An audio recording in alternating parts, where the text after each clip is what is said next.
spook easily stung. Have you ever explored the depths of fear? Have you ever wondered what depravity dwells within the imagination of a storyteller that prompts them to exhume horrors untold and expose those horrors to unsuspecting audiences? Some are repulsed, and some are shaken. However, there are those who are invigorated.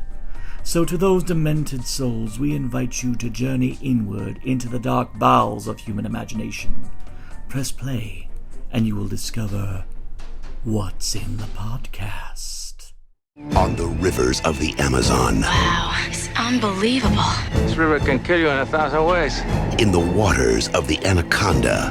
There's a legend Yerishama worship giant snakes as gods, protectors. This skin is 3 or 4 years old. Whatever shed it has grown since then. No matter what you hear. Up and down there. That's right. I really mean it. I really mean it too. Faster, come on!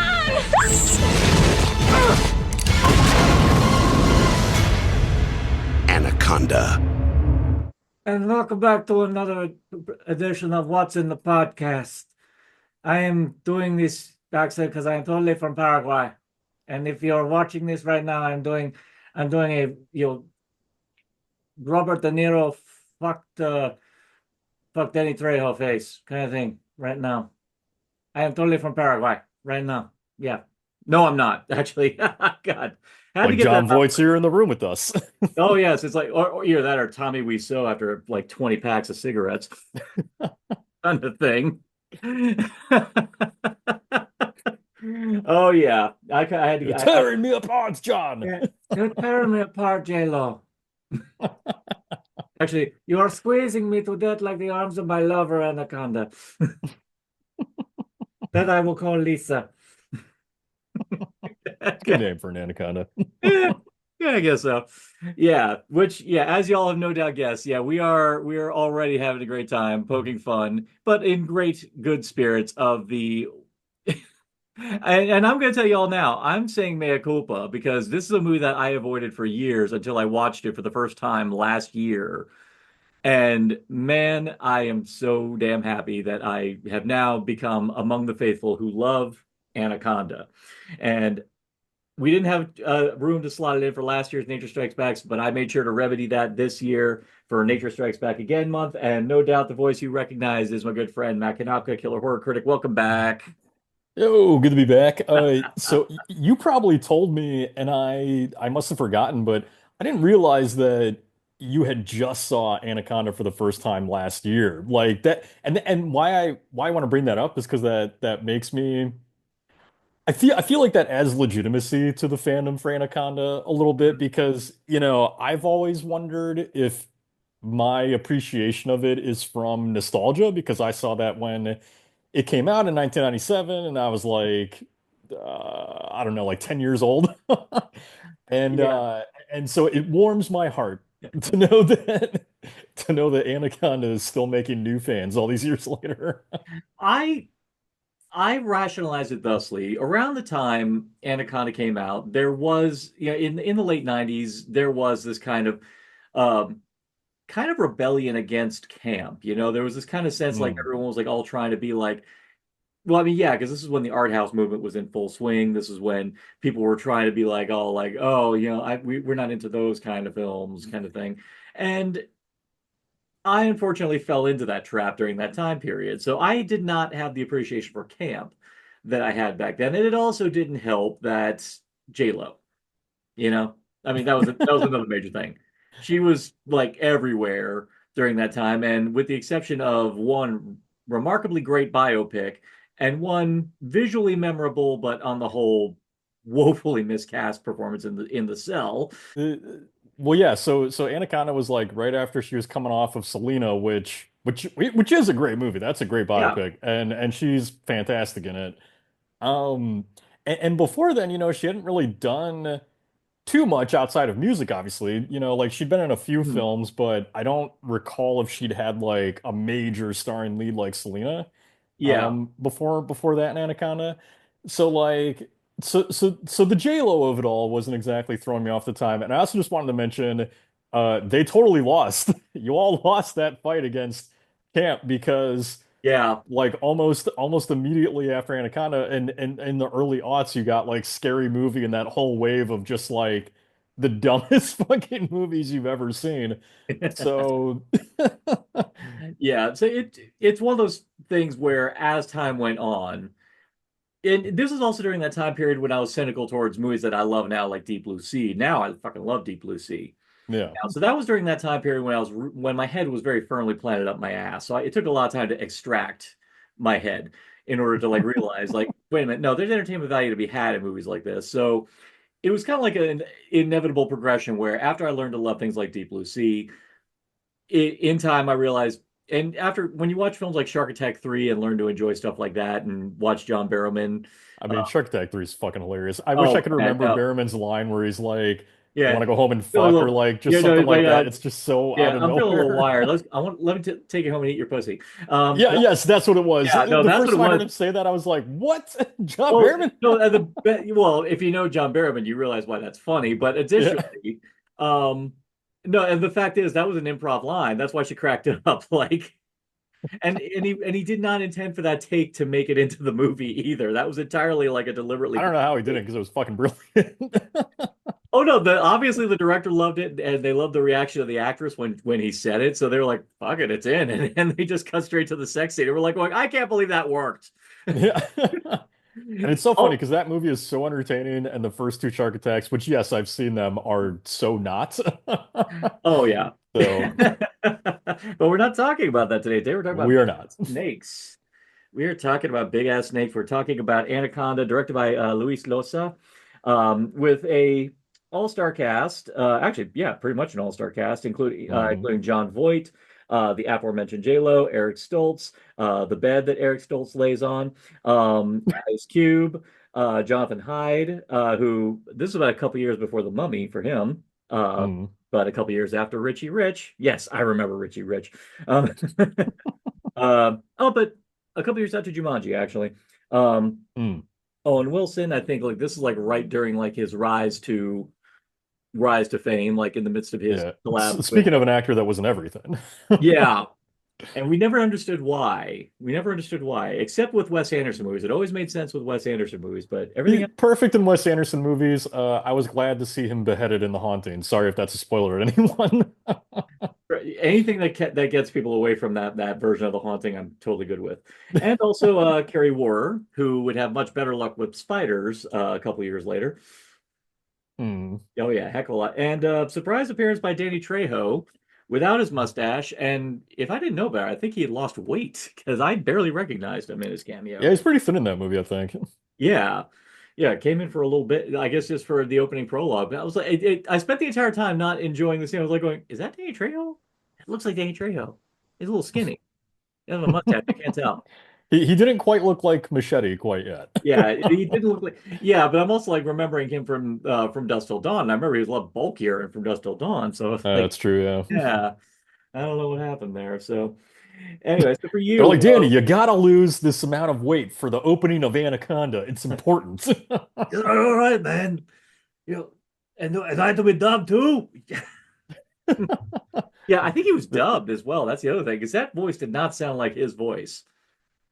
Yeah, I can't recall, but I take your word for it. Yeah, it's like anyone who knows Dan Trejo's voice, he's got that great, move your router close, It's very unique, yeah. move your computer close to your router, Holmes.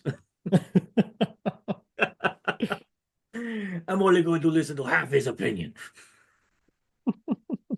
Sorry, what we do in the shadows just ruined me forever. Oh, and let's also add the voice of Frank Welker is in this movie. Who does he voice again? He voices the snake. Ah, yes, of course. Yeah. Though enough for the pedigree on this film, it was co-written by Jim Cash and Jack Epps Jr. These two guys had a freaking hell of a resume under the belt. For me, I mean, they wrote Top Gun and Top Gun Maverick, but they also wrote one of the greatest films of all time, Dick Tracy. And of Yeah, course, that's quite the resume just on those few alone. oh, look at this. They also did one of my favorite Michael J. Fox films, The Secret of My Success. I don't know if I've seen that. Oh, that's a fun one. It was basically like the 80s version of How to Succeed in Business Without Really Trying. Okay. Yeah. I deal with But Michael J. Fox. oh yeah, no, it's probably one of his most fun. It's probably easily one of his most fun movies. More fun than Teen Wolf. Get out of here. I'm just kidding. I didn't say that. I'll never say that. I'm just kidding Nothing's anyway. more fun than the guy randomly pulling his dick out and right before the closing credits. No, nothing's more fun than that. All right, so moving, from impromptu dicks, let's go ahead and talk about snakes. Anyway, Do we have to move on from impromptu dicks? All right. I mean, you don't have to if you don't. Listen, John, you run the show wherever Hey, you want to go. impromptu dicks. I mean, a movie with about John Voight. According to Angelina Jolie, he was the greatest impromptu dick of them all. So, Yeah, you could probably say that about him. probably. Well, especially knowing which way he voted. Yeah. Yeah, the psychopath he turned out to be. Yeah. So, since He we really is a deranged madman. He wasn't even acting in Anaconda. probably not, you'd have to be deranged to think that that accent was going to pass the mustard. I mean, he probably intimidated the director to like say, I'm going to use this accent. I don't care what you say. You know what? I gotta say it, like, fuck John Voight. But using that accent is actually like a secret key ingredient to the movie because Oh, it makes hell yes. it so much more enjoyable. The accent paired with that protein shit face that he gives to everybody in that movie, Yes, I picture it immediately that like you can barely see his eyes, kind of sneering. It looks like it looks like he's kind of got to take a shit, but he's not sure, right? Or like if you feel the gas bubbling up in your intestines and you're dude, the like, gas bubbling is up. it going to be loud if I fart or not? Yeah. No, you know what it is? Okay, I was gonna save this for when we actually kind of got to this bit, but the whole bit where, spoiler everybody, but where he kills Carrie Warrer, when he does this impossible little like leap up while he's still tied to the post, where he bounces himself up, I think he was welling up all of his farts in the inevitability that he was gonna have to use his farts to rocket and propel himself up.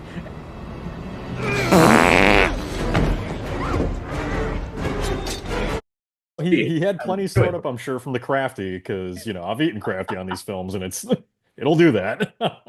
Oh yeah. Funny. Oh, you've done craft services? I haven't worked craft services. I've eaten it while working on films, and Well, that's what I mean. I mean, yeah.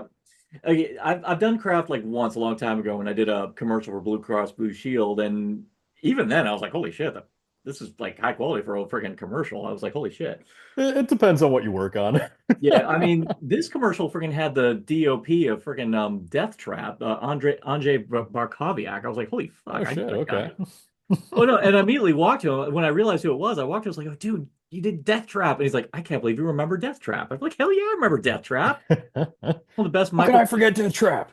Come on, it's one of Michael Caine and Christopher Reeve's best movies. Mm, Hell yeah, of course I remember that. Also one of the best damn plays ever written.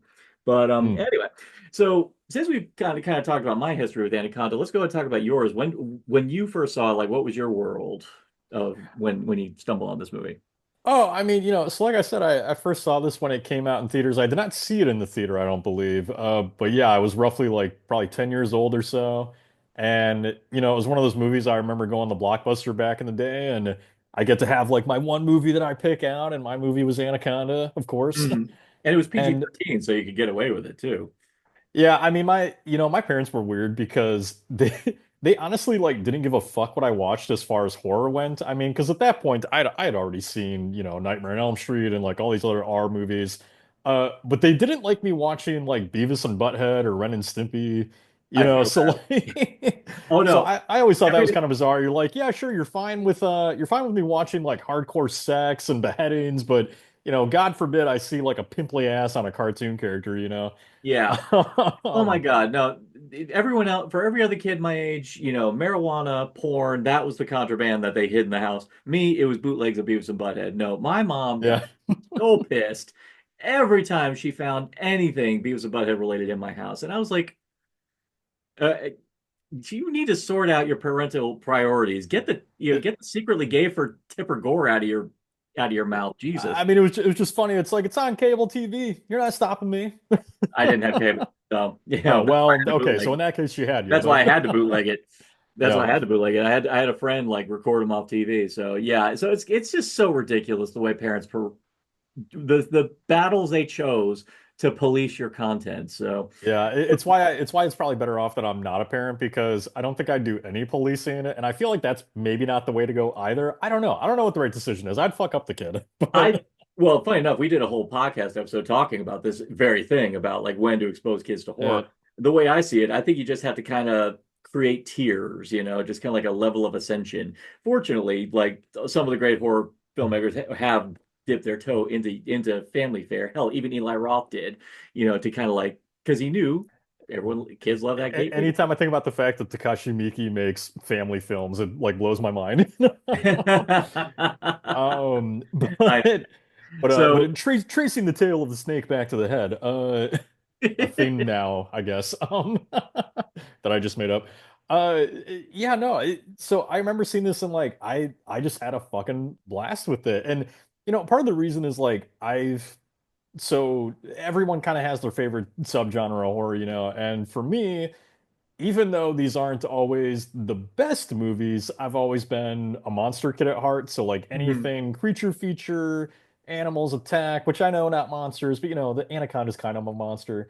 Anything that was just like not human in Yeah, horror, taking people out was my jam. And the 90s, like I wonder, I'm curious if the younger generation like feels this way about the 90s, but for me, it was like honestly kind of the golden era of creature features because even though the 80s was so like heavily focused on practical effects, like you had movies like Aliens, which Mhm. was like huge for me getting into the horror, seeing the Queen alien for the first time. Like even though the 80s was really big on all those effects, I felt a lot of them were still underfunded films, like a lot of them were Yeah, still kind of like low budget trash, quote unquote, or whatever. And the 90s was this really sort of fascinating period where like studios were just loaded with money or something. I don't know, but yeah, they but they decided, we're gonna invest like 60 to 80 million dollars in these like B movie monster movies. yeah. And so you had like Anaconda and The Relic and Deep Blue Deep Blue Sea and Sea. just Tremors, like just all of these like fucking fun, if not great, monster movies that were on these huge budgets. And you Yeah, do not see studios do that anymore. They will not put that amount of money into what would otherwise be a B movie monster movie. yeah. To be honest, I think Um, like the last time I saw a studio really put that kind of money into it, honestly, I think, and I may just be selective memory, but I think Eight-Legged Freaks was like the last time I saw them put like real money into a B movie creature feature like that. yeah. Nowadays people try to distance like shark movies away from calling it a creature feature, but it's like in the end, I consider if I it's mean, if I'm watching the Meg, it's a creature feature. I'm sorry, there ain't yeah, no megalodon, swimming around in the ocean right now. It's a monster movie. At least I exactly. don't think there is, but I don't know. That's why I'm not a big ocean Exactly. guy. Oh yeah, no, no, no. Um, As much as I respect the ocean, as much as I love going on a cruise, yeah, I do have a little bit of an anxiety about swimming in the ocean, oh, unless it like terrifies me. I will not go on a cruise specifically because I'm afraid that the movie Deep Rising is going to happen. oh yeah, Speaking of another 90s monster movie, there you go, yeah, Deep Rising, there we go. But yeah, so I loved that era and Anaconda, and because I was so young at the time too, like it was really influential for me kind of growing up during that time. And I think it has something to do with some of my frustration now being the creature feature fan that I am, and we get so few of them that are really like on that level anymore. Like we still get plenty of Yeah, great creature features, but we don't get these big like blockbuster monster movies as much as we did in the 90s. yeah, exactly. Um, Yeah, now you think about it, we're getting good slashes, we're getting good ghost movies, we're getting good monkey's paw movies, like we just had a great one just come out. So it's mhm. like, but yeah, It's just not the trend, for whatever reason, creature features are just not, quote unquote in yeah. as much as they've been in the past. I think they'll come back. I think we'll Oh, circle they back will. around like we do with everything. They will once they Um, find some arty way to make the creature feature like be a metaphor for something going on in the world. They'll find a way to work it. yeah, and that's the thing is we have been in, like you kind of said before, like we've been in another sort of era of anti-camp, I think, with horror kind of taking itself a lot more seriously. Not that I have any issues with that. We've had a lot of great movies, but Well, I think but that's another thing that I think is beginning to change as we're kind of getting out of the Yeah. era of the fucking elevated horror, which is a term that I despise. Yeah, anyone who even the two words that will make me want to cold cock you, elevated horror and bazinga. Oh You say yeah, I any of would those, never use it to actually describe a film from my own point of view, but since that's what people use, that's what I yeah. have to describe it as, even though I fucking hate it. Yeah, I Um, think well, one thing I got to give to camp nowadays is that I'm noticing that a lot of filmmakers are have been doing a good job finding a way to utilize camp in ways that I mean, honestly, look at *Malignant*. That movie is camp as fuck, oh, totally. but yet 100%. somehow, some way, he took the kind of camp value of something like *Basket Case* and he raised it into something so much more balls to the wall crazy. So I'll never forget *Malignant* getting what did it get, like fan favorite scene at the Oscars or something like that? If I remember correctly, or it was up. I think Remember it was because up for it. I maybe it was up for it and didn't win. I can't I remember think I now. remember James Wan campaigned for it, but I don't remember. I definitely I know. don't know. I'm pretty sure it won. I feel like I I remember. remember vividly that it took the Fangoria Chainsaw Award for Best Movie, deservedly so. So I was like, Yeah, hell I'll have to yeah. look at. I'll have to look after this because I feel like I remember having a moment of like, ha, fuck you, Oscars. You have to talk about *Malignant* now. Oh But yeah. anyway, But again, totally off track. Anaconda. What are we talking about? Snakes. yeah. It's just a really fun movie, and uh, I think I think my only complaint with Anaconda, maybe aside from whatever flaws that it itself has, but is it did kind of usher like it helped usher in. I guess I shouldn't complain about this actually. It helped usher in just a long, long list of just the worst fucking snake movies any of us can possibly imagine. Because the 90s, like with movies like Anaconda and Deep Blue Sea and all that, it also helped usher in like all the Sci-Fi Channel, like Oh direct to yeah. Sci-Fi Channel movies, which some are great. I love Sharknado. Sharknado's wonderful. Sharktopus is a riot. Yeah, Yeah. but it's just it became it's overpacked. No, not overpacked. You know what I'm trying to Oversaturated. say. Oversaturated. Oversaturated, yes. It's Yeah. oversaturated a little with the snake movies. But at the time, Anaconda was pretty unique. We'd had some snake horror films like Venom and whatnot. Yeah. But nothing on that level that I can recall. Yeah, I'm even going to be bold and say I think this movie kind of popularized and even kind of brought it to the public consciousness of the Anaconda. I don't think anyone even really Oh, knew it did. what the Yeah, Anaconda was until this movie came out. I never knew what the hell it was until I didn't know the for everyone's always thought it was like the biggest thing in the world was like the python or the boa constrictor or anything like it. People always thought those were the big ones.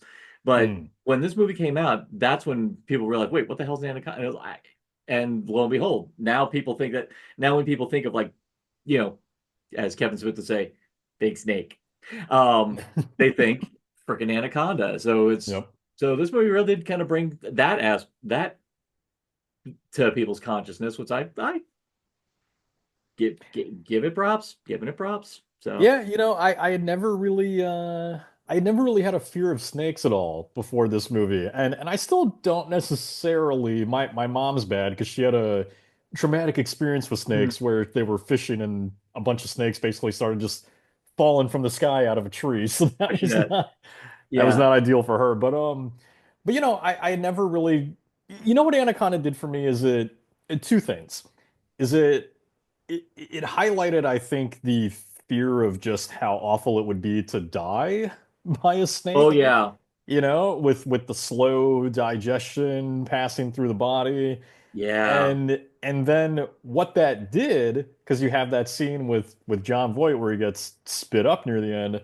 What that did is you started seeing copycats of that moment, and maybe it existed before, and I just don't recall. But I specifically remember Deep Rising doing exactly the same thing. Yeah, yeah, You where know, that guy was partially digested and still alive, and I was like, ah, that's nasty. yeah.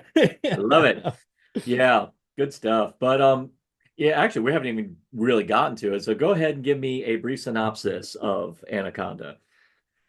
A bunch of jackasses go to the Anaconda to make a documentary about This some shit. tribe that they have no right disturbing, and they they run into a belligerent John Voight who constantly looks like he farted and he knows you can smell it. but he's daring you to say something. And and and he takes them in the wrong direction to get to this tribe that they're seeking because again, they're idiots and they don't know what they're doing. And also their leader, Nick Stoltz, has been injured by an underwater bug that also made me never, ever, ever want to dip a fucking toe in any water in the Amazon. Um, because he goes down there and he gets that fucking thing in his throat, Yeah. and that was the first Well, time too that I remember seeing. I'm all over the place today, John. That was the first yeah, time no, I no, remember well, that seeing. that bug was well, no, that thing didn't just happen to be in there. You could tell John Boyd stuck that thing in his rebreather. You know, whether he did or didn't. Yeah, yeah. I was too young at the time to know what John Voight's intentions, what that bug's intentions were, or where it came from. But it scared the shit out of me, and that was also the first time I remember seeing somebody perform the surgery in a movie where you cut open someone's throat and stick a tube in there. Yeah, I Uh, people think it's a tracheotomy, but I remember it was confirmed that it was a different type of throat surgery, similar but not the same. But most people just misidentify it as a tracheotomy. But principle's kind of still the same. Cut the hole in there to open up the air passage. the, Okay, the human body's fascinating is it all I really take away from is. that. It really is. Because young me would have thought that that would have killed you, and then I saw that in the movie. I'm like, well, I guess not. Got to go try this out with my friends and see if it works. I think the first time I ever saw an instance of this done, there was a really great follow Tom Tickver, the director of Run Lola Run, did a follow-up with Franco Potente called The Princess and the Warrior, where you see in vivid detail a tracheotomy being done. That was like the first time I ever saw that being done, where a guy does it to her with a drinking straw. Mm, It was a cool scene actually. So, but that was the first time I'd ever had the idea that someone could do that. Never knew it in right. my mind that that could be done. Right. So, And that was Anaconda for me, like just mind blowing, to realize like, oh, so you don't die if you do something like that correctly. Gotcha. I mean, now we rail on these characters for being dumb, but the one thing that I'm just giving them a oh hard time. They're no, not that's fine. We stupid. can give them guff all we want. Well, I mean, there's one character who we could definitely say bona fide moron, but we'll get to him when we get to him. Yeah. But honestly, the things the characters like, even when it comes to picking up Paul Cerrone to begin with, I'm like, well, are you going to be dicks and just leave this guy on a sinking ship in the middle of the Amazon? Like, even if he is sus, it's like, come on, the one thing the movie does do really well is establish that these are all actually like I mean, some to varying degrees, they're not bad people. Like, there's people No. who I'd say are some are dicks, but they're not horrible people. But they're like, you don't picture any of these people being that cold to leave someone marooned. No, Yeah, no, none of them for the most part are actually bad people, yeah, like and they're there to do a study out of curiosity and to bring attention to the world. yeah. So like, all that stuff makes sense. I'm just giving them a hard time about being morons, Yeah, I man. think to know, I don't think they were identified, but I think they were Nat Geo. I think they were supposed to be like a National Geographic type thing Yeah, I believe so. where they weren't, yeah, they're not actually going in and interviewing the tribe. I think they're just like any good nature documentary does, just observe, Observing, yeah. do not interfere, kind of thing. Well, kind of hard in this case. These guys worship anacondas, and here they are blowing the shit out of them at every opportunity.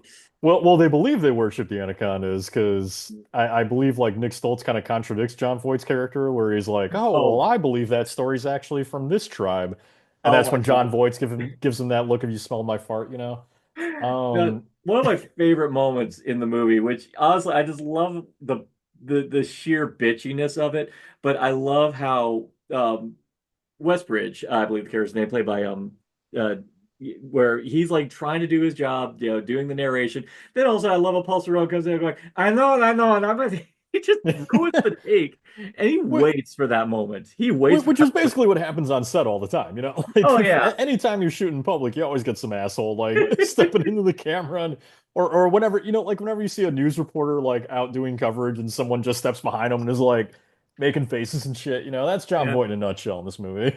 I need to. There's a little part of me like going, it would.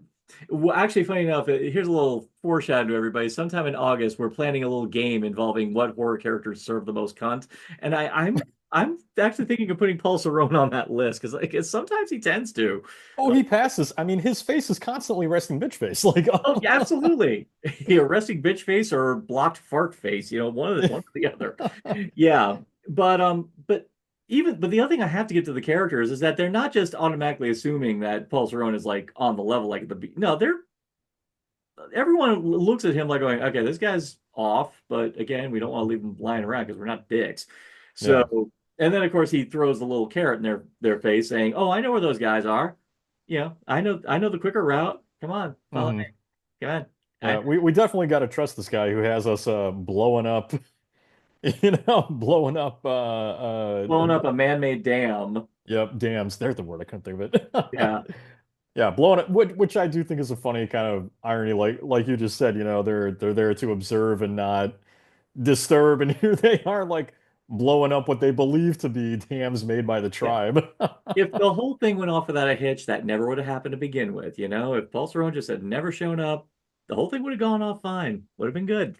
So again, but he just was giving them very, very bad advice. He was lying to him. He was telling them like, "Oh no, it's fine. We can blow that shit up," not realizing that thing was swarming with baby snakes. Yeah. Well, Which it's kind of like what happened to my mom, just raining baby snakes. yeah. See, for me, I'm okay. I'm actually relatively okay with snakes. Well, my mom had a python that we used Hmm. to feed mice to all the time, and yeah, a lot of times when we're cleaning out the cage, mom would just hand me the snake and curl up on me just to keep warm and all that. No, sweet snake. But Yeah, no, the good pets, good yeah, pets. they are. I mean, they can be good pets if you know how to handle them properly, and we did. So. Yeah. Yeah, so watching scenes like that, funny enough, I would love to be on the set with a bunch of snakes because I'd love to be able to like, interact with them a bit more. I mean, one Yeah. day I'd love to do a scene where I'm covered in spiders just so I can really see if I can do that. You Yeah, hell no. I don't need to be on Fear Factor anytime soon in my life. know? Or no, I'd just be in the American remake of Infested, you know? Yeah, or that. That's a little more acceptable. Yeah, I'll take that.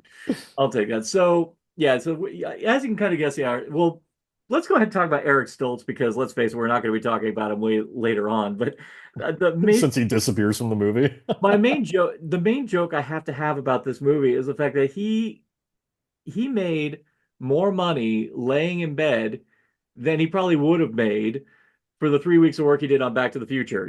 It's just like Mm. that. I It's cannot. beautiful to be an actor. Oh my God! And here I'm like, so he's gonna come back to the plot, right? Okay, no, no. There's a little part of me going like, at the end of the movie, was he even aware that anacondas were even involved in this whole proceeding? I don't know. I don't know. Yeah. It, it's funny because I mean it's sort of a play on like on kind of what they did in Alien, right? Where it's like you take out the leader of the crew and then it sort Uh, of creates this added sense of like horror and confusion because it's like, oh, what do we do now? But they don't kill him off, which um I don't know. yeah. It is interesting that he basically just kind of like sleeps through the whole movie and then Yeah. then he's back in the end like, oh, what are you guys up to? Got a Yeah. little anaconda problem, do you? Yeah. Just periodically I wake up going, Leah Thompson. No, okay. Just oh my God. Yeah. Every time I think I remember first go around watching this movie, I'm like going, I was just and there's a little part of me that was thinking they just kept him alive just for that one convenient moment where he can actually do something to help the other characters, and then he has to go back to bed. Yep. Yeah. Oh, he's tired. Yeah, yeah. Well, yeah. It just Needs his beauty sleep.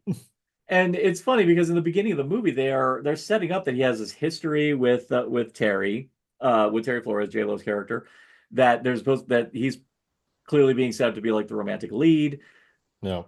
and this whole thing, and that obviously Terry's like really broken up about it, and it's like all that time we could have spent actually being invested in this couple, you put him in bed, you put him in a coma. Yeah, and then Yeah, but Anaconda's not really a movie about deep personal connection. it could be, damn it. But It it could could be. be. It could It could be. be. The snake in our pants could be the snake in our hearts too. You know. Indeed. Yes. Oh, don't agree with me. That was stupid. So, let me say, trying to think. The other thing I will get to this movie is that, yeah, we can call this movie a B movie all we want, but well, one thing that is there has been a discussion about the kind of sliding scale between deliberate camp and camp with commitment. Just the idea of someone where it's a campy premise, but they commit to the bit and it ends up becoming more entertaining because they have the courage of their convictions to just try to be take it as serious as possible. And we kind of have a Mm, good time because of it. It kind of like a good example of the movie Butt Boy, where it's like you write that down on paper, you think it's going to be like a big old frat boy comedy. And yep. the movie takes it so damn seriously that the humor just comes from the fact that you're taking a movie about a guy who homicidally shoves people up his ass. Dead serious. Quite a movie. Oh, it's an amazing movie. I love that movie, but Yep. and I love it because they commit to the bit. Whereas alternatively, as much as we love Sharknado, I understand why people don't like movies that set out to go over the top with camp. Right. So, I don't know. I mean, obviously you said you like Sharknado, but I mean, where do you kind of land on that spectrum? Do you think it's like circumstantial? I think I mean sure it's circumstantial, because it's all about the delivery and every filmmaker and film is going to be different in that sense, but I do think that in general you're better off playing it straight Mhm. because I think that's where a lot of the best comedy comes from is it's not necessarily the way it's not necessarily like the situation itself but the way people react to it. So like Mhm. it's funnier to me when someone is dealing with something like a Sharknado, for example, and Mhm. and it's taken completely seriously. I just think you find a lot of better humor in that sense, and it's less exhausting for the audience. I think that something like Sharknado, why a lot of people don't like it, aside from the fact that it's kind of poorly made is that it's an exhausting level of humor, like audiences kind of feel like they're being hit over the top of the head sometimes Mhm. when you just have like joke after joke after joke of like self-referential humor. Like even though I liked the original Scary Movie, I hated that trend of just like everything being self-referential and Yeah. it just like all sort of eats its own tail and everything. Um, and it's just too much. So for me, I always like playing it straight. Like I like Return of the Living Dead, for example, is probably one of the best horror comedies there is. And that movie actually plays it straight and it's scary at times. And it doesn't overdo it on the humor. Like the humor Mhm. kind of like fits that universe. So I think that's part of why Anaconda has the success that it does because it is treated like a straight horror movie. Yeah, and I will give it like a lot of the horror sequences are kind of like as we've observed. One thing this movie does really well when it comes to the kills is it does really show how horrifying it is to be killed by a snake. Even Oh before yeah. even before it puts its maw on you, just being crushed to death by it. I mean, now granted, fake puppet cat, but even then they still hit home how terrifying it is when it gets the cat, the panther, and crushes it Mhm. so hard that its eye pops out. And it's like, Yeah, I mean that's the scary thing about Anaconda, right? Is like once it has you, that's yeah, it. Like you're not getting out of that. yeah, There's no way. yeah. And so many times you see people when they get like rolled up like that, immediately you just assume. And there's one point where let's see, let me look up. Where Danny, I think he gets wrapped up in it. And I thought his number was up Hmm. right then and there. Just thank God, no, he got he got shot in the head. But because we had seen it happen to Mateo, and I think by that point we had seen it happen to Gary, to Owen Wilson's character. At that point, you just think, oh yeah, your number's up the second he's got you all curled up in his love hug. It's like, Yeah. Well, I'm curious if Ice Cube had a similar sort of deal to LL Cool J at the time, where I believe yeah, LL Cool J, because he also lives in Deep Blue Sea. I think both of them maybe had like a no kill clause, where I they'd wouldn't show up be in movies like this, but you couldn't kill them off. I wouldn't be surprised if that is the case. Well, and yeah, same thing with Cool J I know for sure had one. That I he that I definitely do did. remember. He definitely did. But I wouldn't be surprised if that was the case. I mean, we didn't really get it. It's funny how we didn't get into it with Deep Blue Sea when we did Deep Blue Sea, but I wonder if a lot of that did come, and I wouldn't be surprised because Scream 2 did have this conversation about black representation in horror and just in terms of the Hmm. fact that black people tended to not survive. And a lot of that was due to the fact that, well, they weren't the main character. So of course, that means they're expendable. But I wonder if because that conversation was being had, that any black actor who showed up in a horror film probably put it in their clause, like saying, "No, we got to live." Oh, 100%. And when you had when you had these talented artists like With Ice LL Cube. Cool J and Ice Cube, like when like they were already like hugely established before they were in any of these movies, so Oh, they had absolutely. like more sway to kind of be like, no, no, no, I'm living till the end. Now, I don't know what the situation was with that and Anaconda, but I'd have to imagine that he probably had some say in like, you're not killing me off at the end. I'm not dying by saving the white girl or whatever, like, Yeah. you know, Now, like, so funny story. Before J-Lo was cast, apparently Gillian Anderson and Julia Margulies were up for the role, and in fact, oh, Anderson would have it, been interesting. Anderson would have been interesting. Margulies actually would have fit too because I mean she fit pretty good in Ghost Ship, so it would have made sense for her to be in this. This is where I will say casting J-Lo. To be honest, I will say J-Lo fit this movie a heck of a lot better than Yeah, I think she does like well in this. Cell. Yeah, she does. I think she acquits herself quite well in this. I mean, as a heroine character, I can buy her being able to. I actually bought her doing a lot of things she does this movie, where whether it be seducing John Voight or just when it comes to like facing off against a snake. And I, I just really, there was never a point in this movie where I was like going, oh God, they're J Lo trying to sell. I was like, no, I Well, bought. she has a physicality too that I think works for the movie where Yeah, like you can picture her like taking on an anaconda in the Amazon, like it might not be yeah, the first thought you have when you look at J-Lo, but like she does have that physicality where it's like I can see this without it, being a stretch or anything like that. Like she looks like she fits there. yeah, exactly. And I got to give it to Luis Loza just in terms of just casting. It's a really great eclectic cast where I think whatever shortcomings the script might have had when it comes to characterization, they cast a great array of very charismatic actors who were able to inject a lot of their own personality into it. And I wouldn't be surprised if if they had some moments where they were able to have the cast just kind of like hang together and probably because that's one thing I like to do as a director whenever I direct anything. I always like to make sure to cast people who I know for a fact have a good rapport with each other, who've worked with each other, who are comfortable with each other. So Yeah, I I mean that's a big part of the success of the movie is like I don't even think a lot of it really comes from the script because the script itself is, fine. But mhm. but all these actors are so talented that, a lot of it just feels like them kind of riffing off each other. Yeah, I mean, I bought into the relationship between Carrie Wurr and Owen Wilson, like this idea Mm. that yeah, they're serious about their job, but they also just obviously just want to slap skinnies with each other or get nature I mean, sounds yeah, who wouldn't, or wild sounds or whatever the hell they call it. Uh, I can't say that I would be sneaking off into the Amazon in the middle of the night to do that. That seems like a big no-no to me, but it makes sense why you would do it because again, their intention was to go out there to get nature sounds, and sometimes there are only certain sounds you can yeah, only. to get nature sounds. Oh yeah, no, no, no, or wild sounds or something like that. Something like that. Oh no, no, they were totally out there, wanting to make the sign of the triple hump squid puppy out there, to quote patron saint Joe Bob. But Mm. I wouldn't be. But in real world talk, I wouldn't be surprised if that is a thing that nature documentarians would do. But I'm Oh, pretty. it is. Yeah, you have to get like the atmosphere and all that for sure. But I'm pretty sure they would have had one of their guides accompany them when they Yeah. do it. Because in this case, they got attacked by Hogzilla. And I'm just making those Joe Bob references every left, right, and center nowadays. But well, God rest you, Joe Bob. Yeah, so Yeah. yeah, God, I'm crushed as you wear a shutter hat. Anyway, but Sorry to bring up these feelings. I know. You know what? All right, I'm willing this into existence. I'm willing the idea that by the time it gets to the Christmas special, the ratings go so damn high and so hard that Shutter immediately goes, yeah, maybe it's a dumb idea. Hey, Joe Bob, you want to renew that contract? We'll see. I mean, you get to a certain age where it's like, I just got to retire.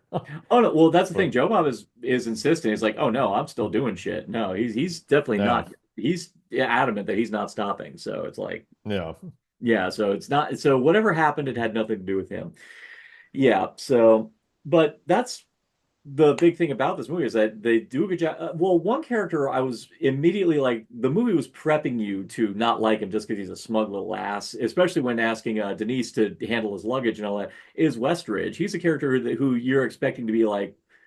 I mean, yeah, he dies, but you expect him to die like early on Mm. in the movie, but you don't expect that this is going to be a character who not only will step up, but who actually kind of becomes like a close-knit part of the group as the time goes on. I was actually impressed with the character transition they go on with this character to the point that when he does die, I was like, "Aw, I'm actually kind of bummed about that."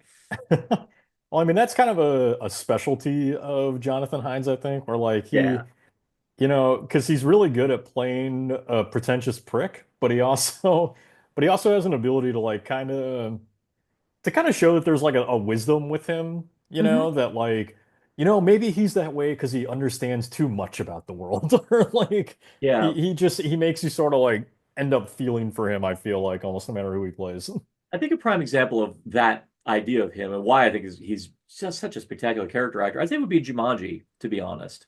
Yeah, for sure. Yeah, because when he plays Robin Williams' dad, you see him at the beginning, you think he's going to be stern, he's going to be, but then like as the movie goes on, when you see later on the movie, you find out that no, he's a legitimately warm guy who does care, but you don't really get a chance to see that until the right time of the movie. And then of course you got the whole other side of the movie where you see him play the hunter, and he's Yep. just going fucking batshit. And it really, I've always wanted to do a feature where we just kind of spotlight these who's that guy actors Mm. because he's one that I think really deserves like as much love as possible because he whenever he shows up he's never the same character, which is funny because you always know him as Stuffy Brit. Yeah. And he is generally like a little bit of a stuffy Brit always, but like but yeah, he's always kind of playing like different roles and different people, Mm. and I agree, he is one of those kind of like that guy actors who, especially in the 90s, was just like Oh he well, was I mean, another one who was showing up in everything. funny enough, he ended up being in one of the biggest movies of that year, going into the next year. Later on, he was in Are you Titanic. talking about the Mummy? No, Titanic. Oh, yes, Titanic. Yeah, There we go. he played Ismay in Titanic. Yeah. Yeah, shortly afterwards. So dude, yeah, I guess your key to success have Jonathan Hyde and just put him on the water. That's just your key to success right there. Yeah. One thing I would definitely want to make sure we bring up too, like speaking kind of of back in the day when studios I felt like actually invested in movies like this, is the animatronics and the effects. Like Yeah, granted, the CG has not held up whatsoever. yeah. CG never holds up over time, and especially not 90s Not CG. not late 90s CGI. Aged like a fine milk. Yeah. Well, there's a tricky thing to it. Well, unfortunately, not every studio had Phil Tippett working on there, and most people Yeah. have forgotten this about Jurassic Park. And the reason why the first Jurassic Park still looks so damn good to this very day is because and I don't know if I'll ever tackle Jurassic Park, maybe, I don't know, but Phil Tippett, as everyone knows, is like one of the top tier stop motion artists like of all time. And Hmm. originally Jurassic Park was going to do stop motion, but Spielberg wasn't really satisfied because he was like going, it's a little archaic, and unfortunately everyone's seen these kind of effects before, and that's when CGI was coming up. But instead of curling up and dying, uh, Phil Tippett instead stepped up and learned the art of CGI. But even more so, they came to him to want to know about lighting references because one problem with a lot of CGI, and the reason why, as you said, CGI has not aged like it has, is because a lot of them are really unaware of the importance of lighting in relationship and working in unison with textures. Yeah. And that's where Phil Tippett brought his know-how from stop motion into the world of CGI. And the reason why Jurassic Park looks so good is because he was able, through his insight, was able to help bridge that gap so damn well. That's why the dinosaurs still look great. And that, Hmm. and that's why so many other ones just don't, because a lot of them just never seem to understand the importance of lighting in relation to the animation. Oh, I mean, not to go off on a different tangent, but like lighting's a lost art now, man. Like it's In many lighting is at an all-time low in movies, Yeah, well, especially Marvel movies. I mean, but especially Marvel movies. yeah, as much as I love them, yeah, unfortunately, there is just this idea that they feel like they need to all look uniform, and it's like, come on, guys. Yeah, I mean, you go back and watch stuff really from any time before the 2000s, and it's just like, oh my God, you knew how to use shadows and this lighting and that, and like you actually understood the effects of these things, and now it's just everything looks exactly the same. I mean, bless horror. Horror still seems to have an appreciation for some good looking visuals. I mean, and not only For that, sure, and they all do. yeah, There's exceptions to everything, but I'm just oh saying, like, yeah, the overall general trend is poor lighting. yeah, just poor, yeah, exactly. I mean, yeah, that is a But sad. that's not an issue with the Anaconda because that fucking animatronic looks great. Yes, it does. And they made, and according to the hotbed of accuracy that is IMDb, they legitimately studied the motions of of how an anaconda would move. So most people think like, oh, that's just like, animatronic snake, like, yeah, it looks so fake. It's like apparently they studied footage of real life anacondas and they do move like that, especially when they're like Mm, staring at the prey, like kind of moving their head side to side. Though, according to what they said on the trivia here, there was a power surge that happened on set that caused the animatronic to go haywire. mm. But apparently, it looks so good they just kept a lot of that footage in there. I think I know exactly the shot you're talking about, and that this is why I love working, or why I love seeing filmmakers work with physical stuff, Mhm. because like everyone always forgets, and I know that every single one of your listeners like knows this, but it's like, that's why Jaws is so effective because originally they were going to have the shark in the whole fucking movie, Yeah, and because it was always malfunctioning, it really kind of saves the best reveal for last. I concur. And like you get so much out of those happy accidents. And there's a difference with a movie like this as opposed to say Snakes on a Plane, which is another film that I really enjoy. Yeah, You never really feel the terror of that movie though, because it's mostly a whole bunch of silly looking CG snakes.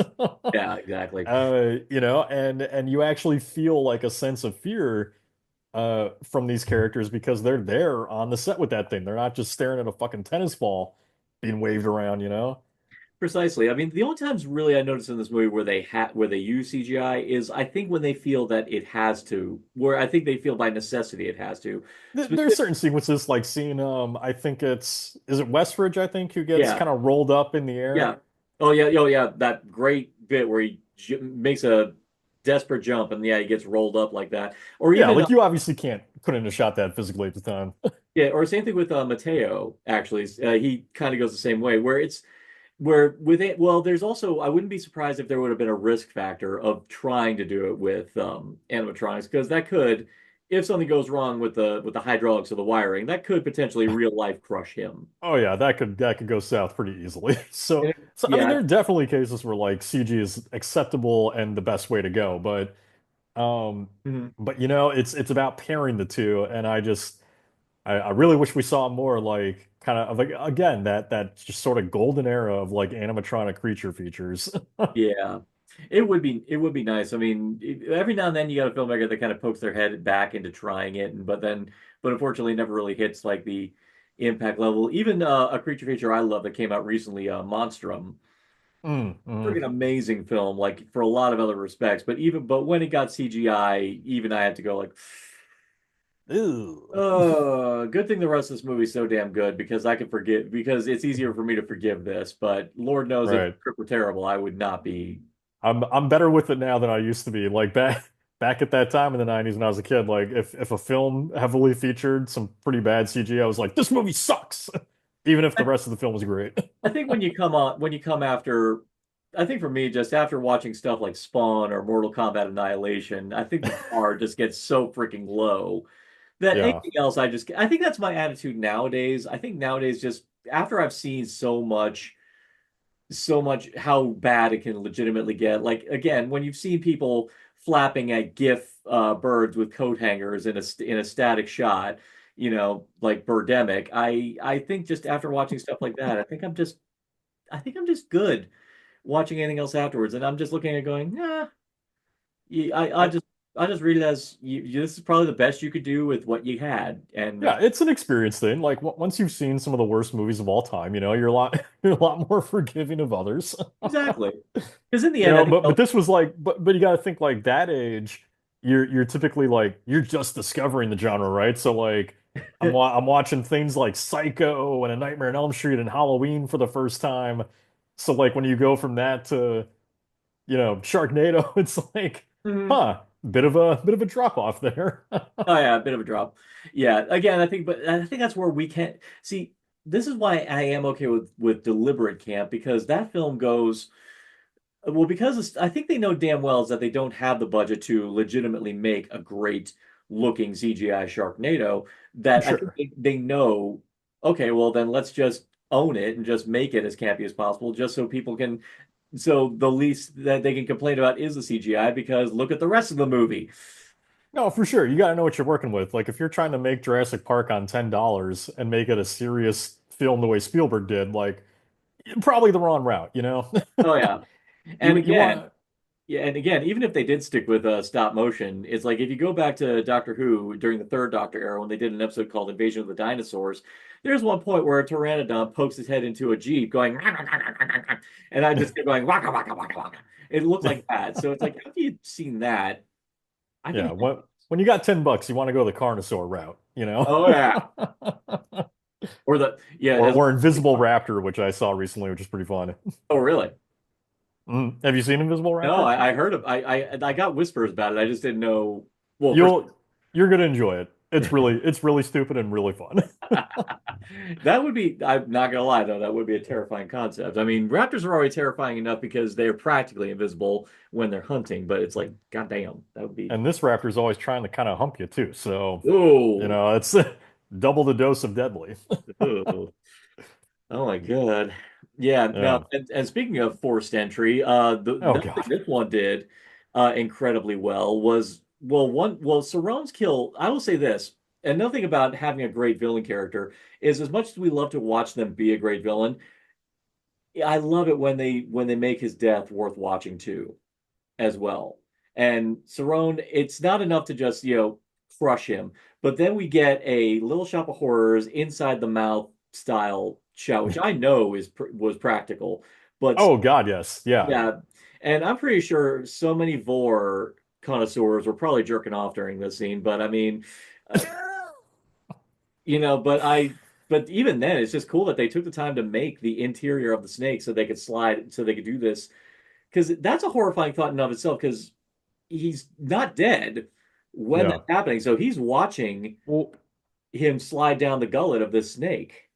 yeah. Well, I mean that's part of the issue these days, at least to my understanding, is the production schedules have gotten shorter and shorter, Mm. with studios wanting to spend less money and get things out faster.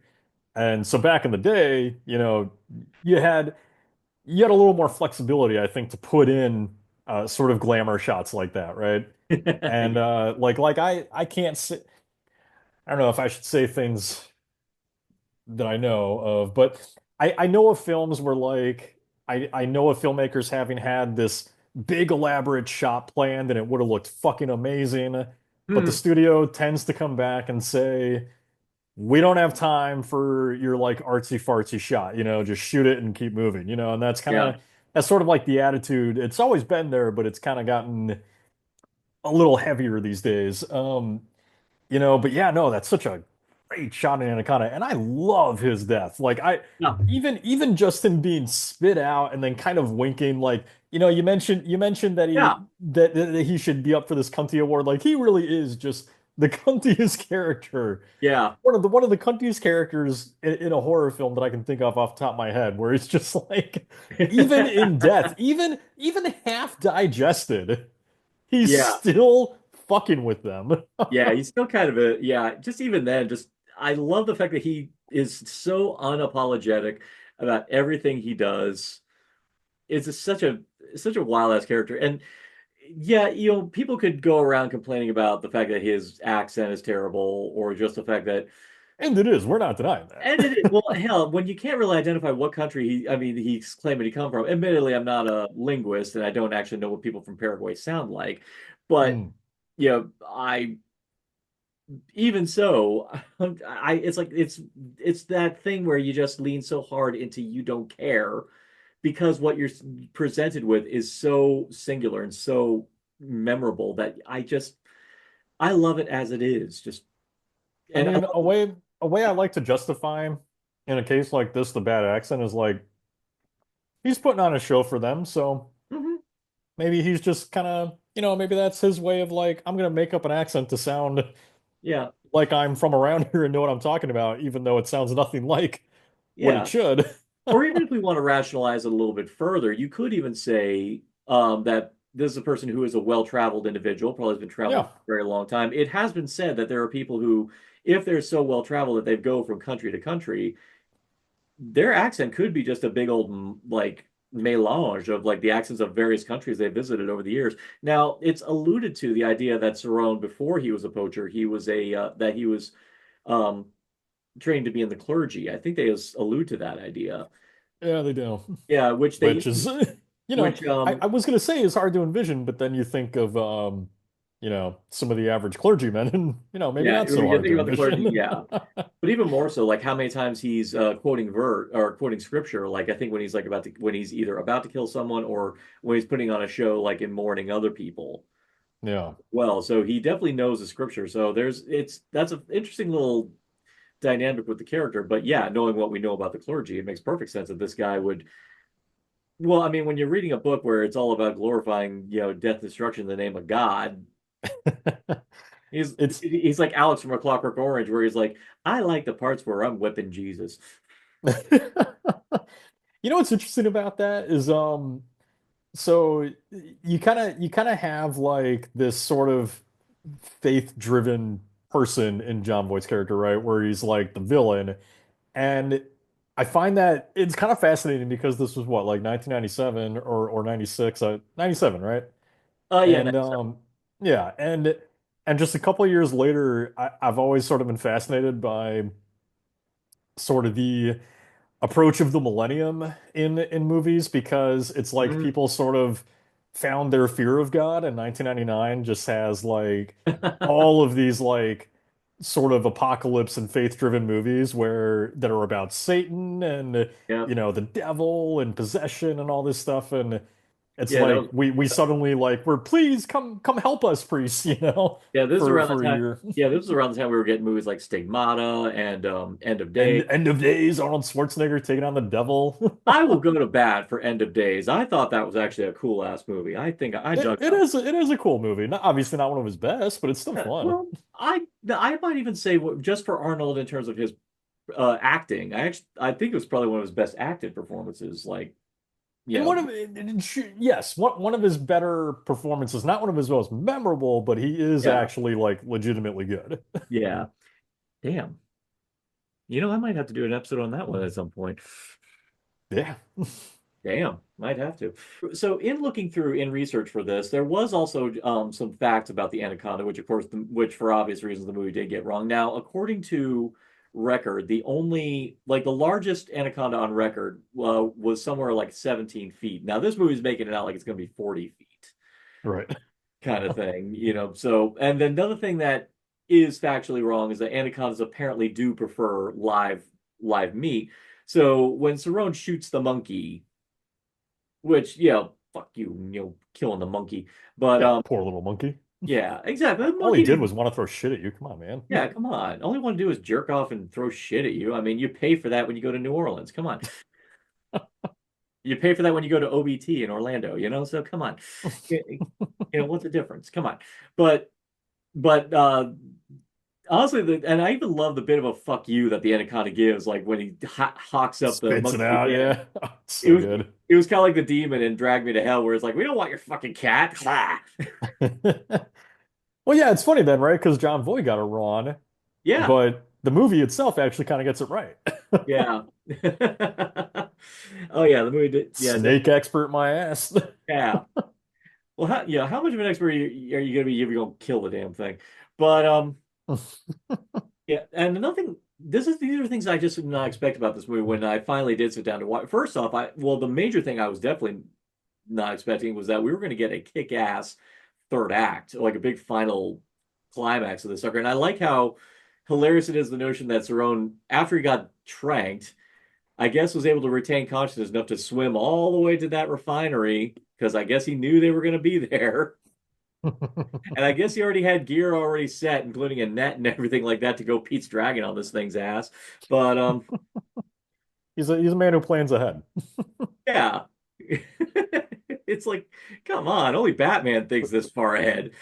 But this is another thing that I really love about just creature features in general, and especially Yeah. from that era too, is like They do tend to go really big because you're talking about, these monsters where like you're generally not going to take them down by, little fisticuffs or stabbing them with a butcher knife or something, right? Like you got to go big in Mhm. these movies. Oh, And absolutely. and so for me, just kind of growing up, that was always just sort of the fun thing you look forward to is like, how are they going to take out this monster, Because maybe it's like the relic where you have an explosion and the thing's fucking running through the fire like a demon out of hell, Yeah. you've got Deep Blue Sea like trying to blow the damn thing up, and Or hell, I mean, and I'm finding it funny that I'm tackling two movies where the creature in question is still kicking even after being set on fire. But even in Arachnophobia, Big Bob still has like one final scare moment where even after he's set on fire, he's still trying to get at Jeff Daniels. hmm Yeah, Which, no, and I mean my personal favorite is probably Grizzly because they have you ever seen Grizzly? oh hell yeah, I Because see Grizzly. they blow the fucking thing up with the rocket launcher in the end. Oh my Which God, is Grizzly. just, oh man, that movie's so ridiculous. Oh, I mean, for everyone giving alligator shit for being a Jaws ripoff, I'm like, you watch Grizzly. No, anatomically, Grizzly is exactly the same movie. All it is that it's in the woods and it's a grizzly bear. Oh yeah, I'm pretty sure the poster even mentions that or hints at that, where it's Yeah, like, Jaws scared you out of the ocean and now Grizzly is gonna scare you out. I don't remember the tagline, but but kind of. it They knew call it knew it was a it Jaws new, ripoff. it new. But yeah, in this case, but I do love, and this is, I think, another perk with it. Well, this is one thing I will say. I wish movies with a limited budget, if they can't do proper pyro, it really, unfortunately, looks bad when Yeah. you try to superimpose fire over it. It looks bad. Um, Speaking as someone who did it in my Doctor Who fan film, but that's a Doctor Who fan film made for like $700. So sue me. Anyway, but I'm really glad in the case of this movie that they again stuck with a practical snake because when the snake's on fire, it looks fucking cool. It When looks that great, thing, and having that burn effect on its face too is just. yeah. It really looks, it looks like a demon out of hell. Mhm. Exactly. And I love how far they go to the extent of setting this thing on fire. I just love the whole setup where J-Lo's trying to climb up the smokestack and second I saw that grating up there, I was like going, "Oh, that thing's gonna be a pain to take off. We're gonna get that whole great bit where the thing's getting closer, closer, closer." I was waiting for it, but Mhm. I just love the setup leading up to the to when they finally like blow that shit up, and even then, just the fact that snake is still kicking after. Yeah, which I'm sure I've thought of this while watching the film before, but I'm just thinking about it now too, like thinking of John Voight as like the a man of faith and all that kind of stuff. And I mean they're basically just doing the whole, snake is the devil thing, and it's coming up from hell to get him sort of in the end, because like when you just start thinking of those themes of like faith and all that, and you got this giant snake surrounded by hellfire. Oh yeah. Well, I mean, a lot of times they do associate serpents with hell. I mean, of Of course, course, that's yeah. people have always associated with. So the idea of a serpent wreathed in flame is not that outrageous of a concept. No, not at all. And that's why I sort of like it kind of coming for him in the end, Yeah. in that state, because it's kind of like, yeah, man of faith, my ass, you're an asshole, so you ain't going to heaven, man. Yeah. And at the end of the day, after all is said and done, yeah, they get a chance to get like what, like a couple shots of the tribe that they're looking for. I mean, was this supposed to be a feature-length documentary or like It's what the it's I don't know. it's just 2 hours of Westridge just, enchanting us with his voice. Yeah, just going like they're just gonna have this is gonna have to be like a what was the name of the documentary that Apocalypse Now had talk about the making of was it called Hearts in Darkness or something or Yeah, yeah. yeah it's like that's honestly that's what they're gonna have to be left with is just making a documentary of the incident as it happens and No, it's no, like what they're gonna do? They're gonna Silent Night, Deadly Night Part Two it, and they're just gonna like they're just gonna take the couple bits of new footage they got and just take a bunch of old footage and put it around it. yeah and then just cast someone to play Paul Cerone's brother and yeah just like I don't sleep. Red Yeah. car. Good Uh, point. Yeah, and they're gonna get someone to play John Voight, and he's gonna have crazy eyebrows that distract you through every scene. That flaps so much he's flying through the Amazon. Yeah. Oh no no no no no no no no! He'll have a ponytail that spins like a propeller, like that one girl in Spy Kids 2. Oh God. The dream, to have a ponytail like that. I used to have a ponytail like that. Don't even joke. Did it spin on its own? It took great effort, but yes. Well, okay then. It Well, took considerable effort on my part. well, never mind Considerable then. effort. No, I kid you not. Literally, yeah. No, right when this movie came out, I did have a ponytail like that. God damn, I could have been Paul Cerrone for Halloween that year. God damn it, 90s me. Why did you have to be such a pretentious douche? You could have loved this movie sooner. Fucked up, man. Oh man. God damn it. But it's never too late. You can No, still I you can playing still up. be Paul Cerrone. Well, actually, now even more so, I think I could be. No, I have been actively considering that doing him as a cosplay would be a lot of fun if I were considering to grow my hair out that long. So I'm like, well, Yeah. if I It'd definitely be one of those costumes though where like 1% of people are gonna know who you well, are. in order for me to do it, I'd need to go to Rainforest Cafe or Oh Food God. Restaurant and buy like a very large like rubber snake prop to I like, mean, yeah, I guess if you wrap an anaconda around yourself, yeah, someone has to get it. yeah. And of course, the more boastful will be like going, well, I mean, I tried my dick, but even I have limits. So I mean, Okay. there are gonna be some people making that damn joke. Yep. Yeah. Honestly, I have to admit I was impressed with the movie's restraint, even though among Ice Cube's first lines is "It's gonna be a good day," which I was like, "Oh, you." I am impressed that no one played Sir Mix-a-Lot at all, like during the entire time, and it Mhm. specifically be my Anaconda don't want none unless it got buns on. I was like, especially with J-Lo, being in this movie, I admired the restraint on the director's part to not include that. And this is the guy who directed The Specialist, by the way. Yeah. So Correct me if I'm wrong. Didn't the recent Jack Black and Paul Rudd movie do that? I did not. I admit I have not seen it. Oh, okay. I can't. I mean, it's half of it's already kind of like left my mind, but I feel like I'm almost positive that they do play that song in the movie. Oh, but again, that's a comedy, so It is, and so yeah, it fits much better. And actually, I will say, since it is related, because we're talking about yeah, Anaconda, exactly. I am one of the few critics who did not hate Anaconda. I actually and the reason why I'll tell you is because and it does relate to what we're talking about, I promise. Okay. Is Yeah, no, go that for it. Well, it does just by principle if ever talking about Anaconda, so it does. It relates. yeah, yeah, yeah. Yeah. So something that I did or why I should say I did actually appreciate the movie. I'm not sitting here calling it like, the best movie of the year by any means.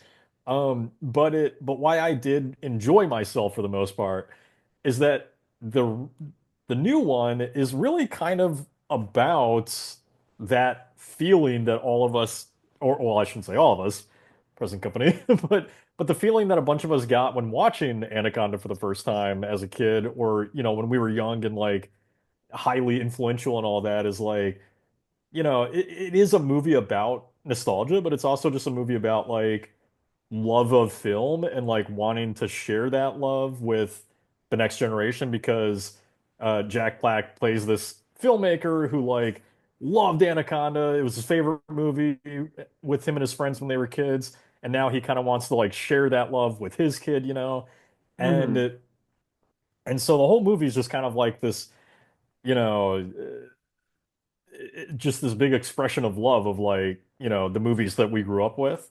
And Hmm. so I don't know. So I actually kind of liked it because, I guess when I was watching it, like that is the sort of reverence I have for Anaconda, where it is this movie that, was a big part of my childhood. And, now these days I'm like excited to sit here and talk with somebody who just kind of discovered it, and Yeah.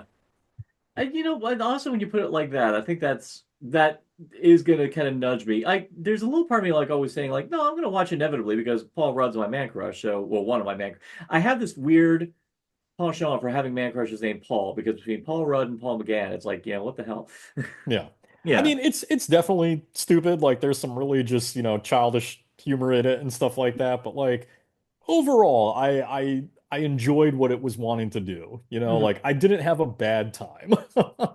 I wasn't one of the critics who wanted to gouge my eyes out and damn the world for making me see Anaconda. And I think a lot of people just went into it wanting a horror film like the original Anaconda and not so much accepting the stupid comedy that they were getting.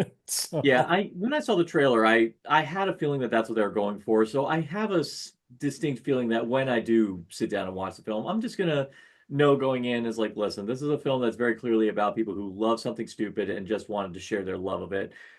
yeah. I'm just going to enjoy it on that. I'm just going to do my best to enjoy it on that level, and I feel like I'm going to because again, I do like everyone involved with that movie. So it's like, why shouldn't I just give myself over to the movie anyway? And in a way, kind of bringing it back to the original, that's kind of how it was finally when I did sit down with this, because by this point, by the point when I finally did sit down and watch it, I had gone on and loved so many other movies that were way campier and way sillier. I mean, of course, we've done full episodes about spookies. We've talked about, hell, I could even say flat out, I even have a little bit of a soft spot for Santa Jaws.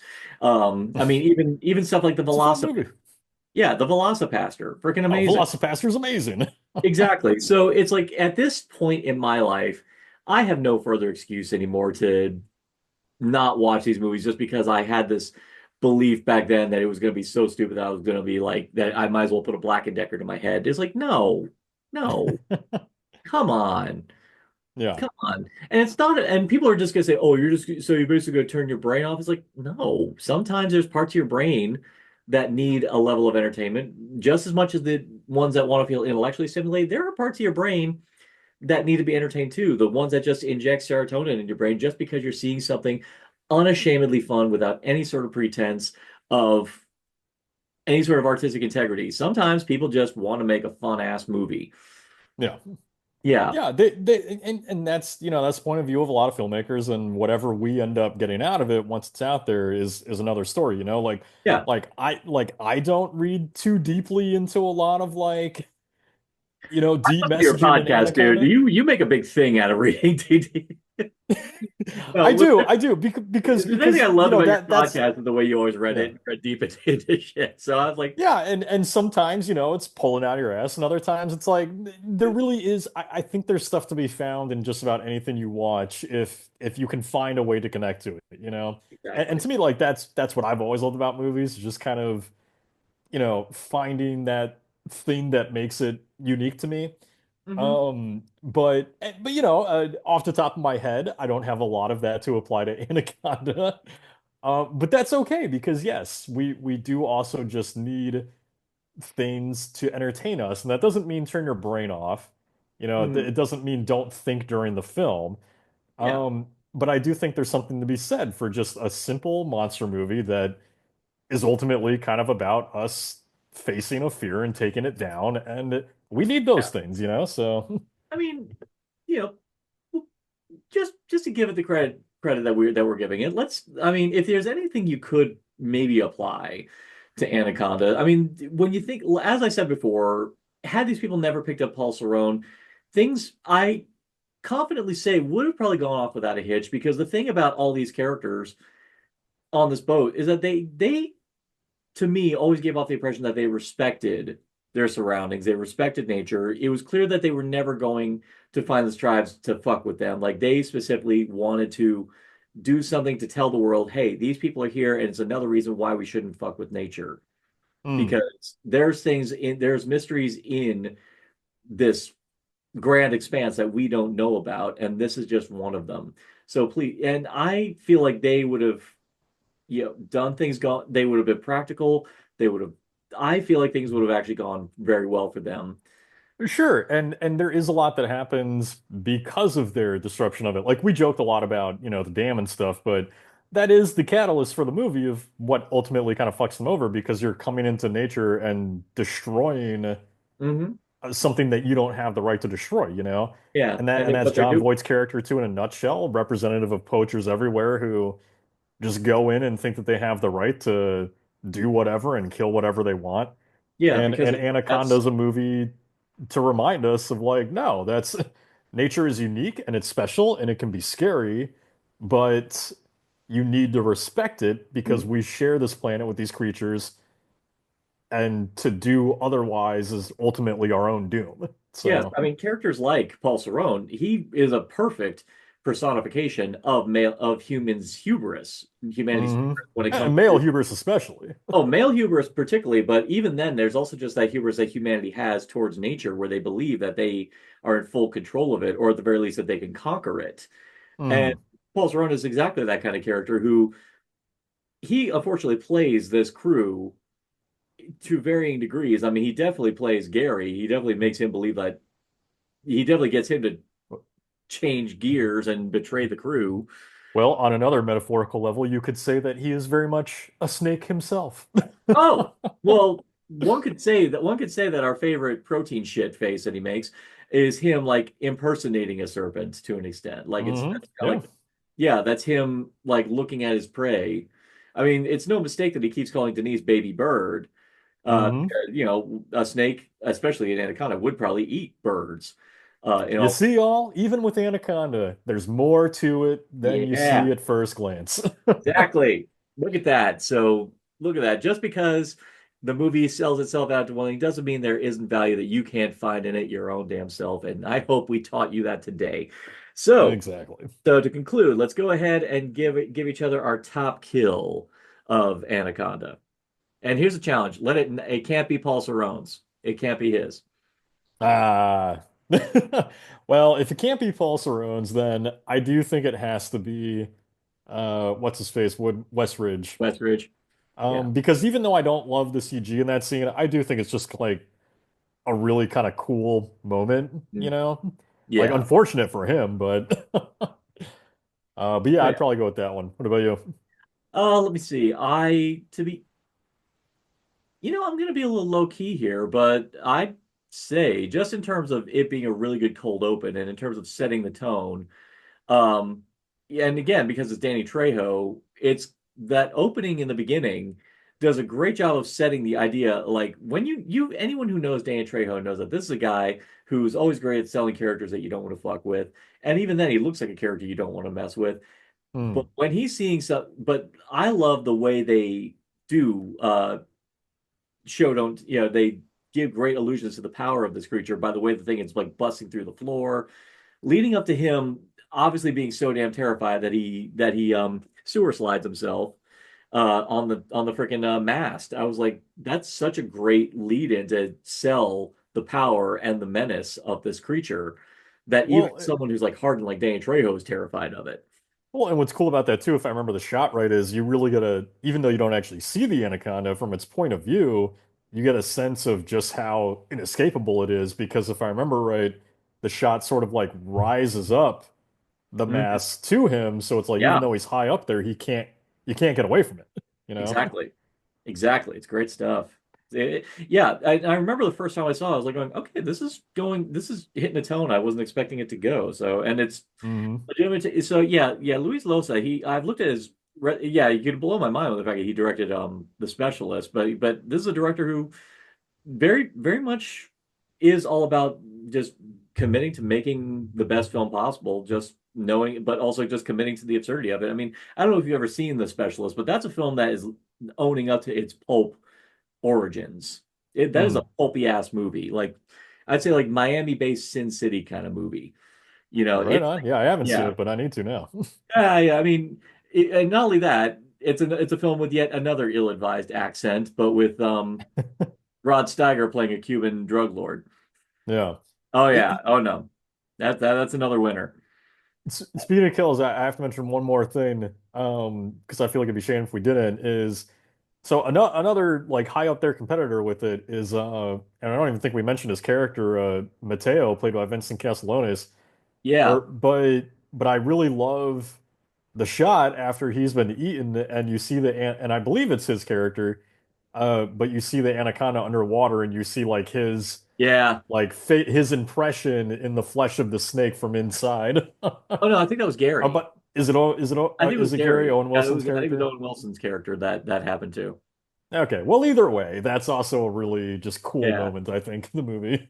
Oh yeah, no, it's blatant CGI, but it's just the notion and just the idea that this his dead face is like still in there pressing through. I'm like, that's kind Oh, of and not even dead. He's probably still alive in that moment. probably, probably, yeah. All right, so everyone, that is Anaconda, and Matt, thank you very much for coming back as always. And now I was tempted to do this just because something kind of wacky happened previously. Because I've been keeping up with you, like on all the stuff you've been watching. Hmm. Something funny kind of happened where a movie came out that you liked, but I wasn't too crazy on, and in turn, a movie came out that I liked that you didn't like Hmm. happened. So I'm kind of loving this juxtaposition. So I'm gonna bring it up, but you now the reason why a lot of people have not recommended the new Face of Death is that I wasn't as in love with it, but you, on the other hand, raved about it. Did I rave about it? I really liked it. Yeah, I thought it was a good movie. Yeah. So you want to know why? yeah. Tell me why. Tell me why. Well, first of all, first of all, I'm not a big fan of the original Faces of Death. Oh, neither am I. Yeah, I appreciate what it is and was for the culture at the time. Like I do appreciate it as that sort of like dare to watch with your friends and that kind of thing. It did have an effect on the culture, and I appreciate it for that. But the new Faces of Death, I thought not only kind of adapted the sort of idea that that movie tries to explore, and just kind of talking about the way that we approach death. But I thought that this new one, whether or not you think it's that deep or complex of a theme or anything like that, I thought it did a really good job of just kind of exploring this sort of like desensitization that we have towards violence now, Hmm. where it really kind of, I think, and this is something that I think those filmmakers have done really well with because they did something similar with Cam, where, these are Okay.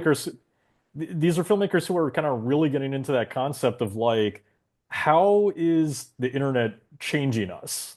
You know? And I Hmm. feel like that's something that is if not tackled often, not tackled in such a same way, where it's like Yeah. this movie just really looks at what is the effect of us hopping on Bluesky or Twitter or whatever the hell it is you use.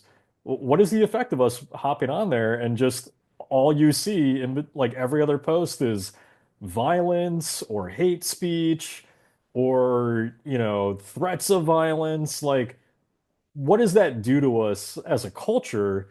And I thought that Faces of Death, at least in my opinion, did a pretty good job of kind of exploring like what is the effect of that? Why is that an issue? Hmm. What is happening to us when that's kind of like our whole experience and how do we see the world because of it?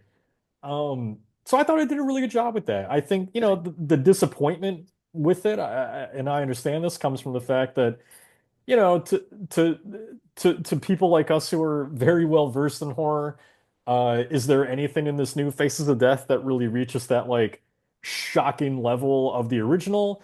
Okay. No, That. not necessarily, but I also kind of view that as part of the point of the film because we're all so fucking desensitized that when you watch this new Faces of Death, you got people's scalps being ripped off and it's showing you scenes from the old film and stuff like that, and yet we all kind of walk away like that didn't go as hardcore as I wanted, and it's Thank like, you. Okay, yeah, that is was my main grievance with the film. Though in there, I think my other thing I had a hard time reconciling is that no, and everything you're saying is entirely valid, and I got yeah, that. I think for me is that the in the sphere of this movie, well, right now, for anyone who's ever been on YouTube or whoever has been a YouTuber or anyone who's ever had a hard time chronicling movies, I mean, of course, Dead Meat complains about this all the time. The major problem of showcasing gore on YouTube and how he's got to blur out everything because they police it like a motherfucker. yeah. This movie, on the other hand, is saying that, oh no, they don't care. They just let it go anyway. It's like, no. In, Well, in real I think world, there's a no, truth to they that though, because, and this is certainly a debate we could have, but yeah. there is a truth to that because in terms of YouTube, and what gets shown on there, like, sure, I'm not much of a YouTube user, but I'm sure that I know that they police the content and I know Dead Meat goes through stuff like that. But this is kind of more focused on social media. And social media does not police in the way that we believe it would be intended to. Well, I mean, Um, when we have the main character wonderfully, I would say the acting is through the roof in the movie. Barbie Ferreira and Dacre Montgomery are outstanding in it, yeah. but the whole thing revolves around the fact that she made a video that went south horribly. Mhm. Even then, going to myself now. I'm sure they were live streaming, so I'm sure someone was going to record that shit no matter what. But even then, I'm surprised the platform itself didn't take that shit down like immediately. Well, see, but this is the thing is maybe back in the day that's something you would have thought of, but then think of something like, I didn't see it thankfully, but when Charlie Kirk was assassinated, that footage was all over social media at first. Hmm. And you consider the fact that, there are like 8-year-olds on these platforms that are coming across that. And, I think back to me being that age, and sure, I watched a lot of horror movies, but there's a big difference between, watching Friday the 13th and someone actually being beheaded on a stream on social media, So, I do think that there was a lot of validity to what it was trying to say with that, because especially too, we know for a fact. I mean, you've got face. This maybe becomes something more than just about the movie, but it's like we have Facebook and other social and Instagram and these social medias companies in court, you know, Hmm.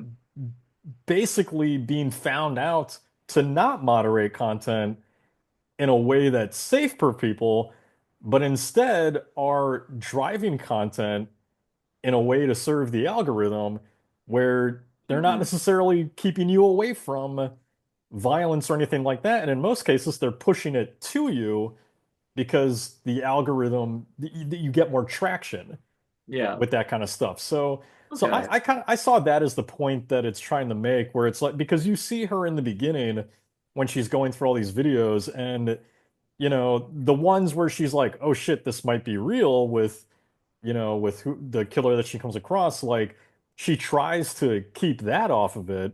Hmm. Um, but then it's like all this other stuff where it's like, there's violence and things like that. It's not meeting the standards, to Hmm. be taken down. And so how strongly it made its point, that's up to debate with whoever saw it. But I do think that Okay.